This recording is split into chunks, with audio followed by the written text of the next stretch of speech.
নমস্কাৰ আপোনালোক সকলোকে মোৰ চেনেলৰ অন্য এটা ভিডিঅ'লৈ বহুত স্বাগতম জনাইছোঁ। আমি জীৱনত বহুত কিবা কিবি বিচাৰোঁ, মানে আমি জীৱনত কাৰোবাক বহুতেই ভাল পাওঁ বা আমি পাব বিচাৰোঁ, কিন্তু আমি তাত সফল নহয়।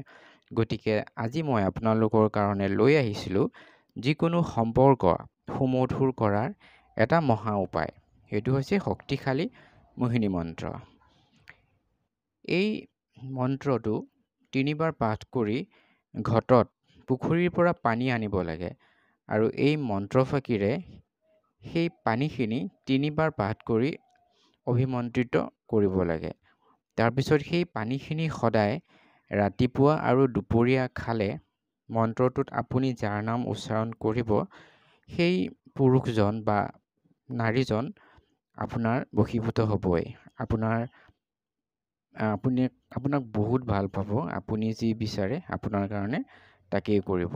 গতিকে বলকচোন আমি মন্ত্ৰটো জানো। মন্ত্ৰটো হৈছে অচল ঘাটৰ নিচল পানী তাহাতে উপজিল কালেৰ বাঘিনী।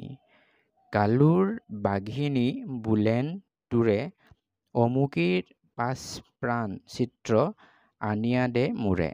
হৰিণে ৰক্ত মাছৰ পিত্ত তৈল কৰিয়া পুৰাম আমুকেৰ চিত্ৰ। মই মন্ত্ৰটো আকৌ এবাৰ কৈ দিছোঁ। অচল ঘাটৰ নিচল পানী তাহাতে উপজিল কালেৰ বাঘিনী। কালৰ বাঘিনী বুলেন তোৰে অমুকীৰ পাঁচ প্ৰাণ চিত্ৰ আনিয়া দে মোৰে।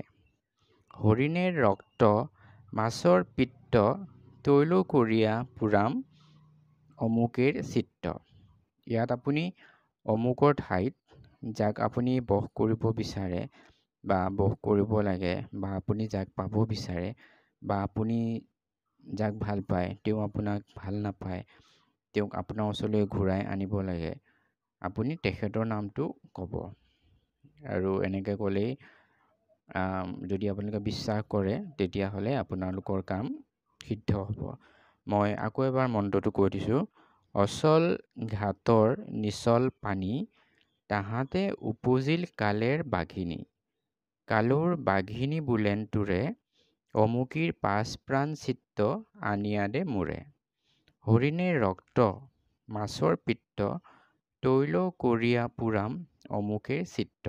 মই কৈছোঁৱেই যে ইয়াত অমুকাৰ ঠাইত আপুনি যাক বশ কৰিব বিচাৰে বা আপুনি যাক বিচাৰে তেখেতৰ নামটো ক'ব।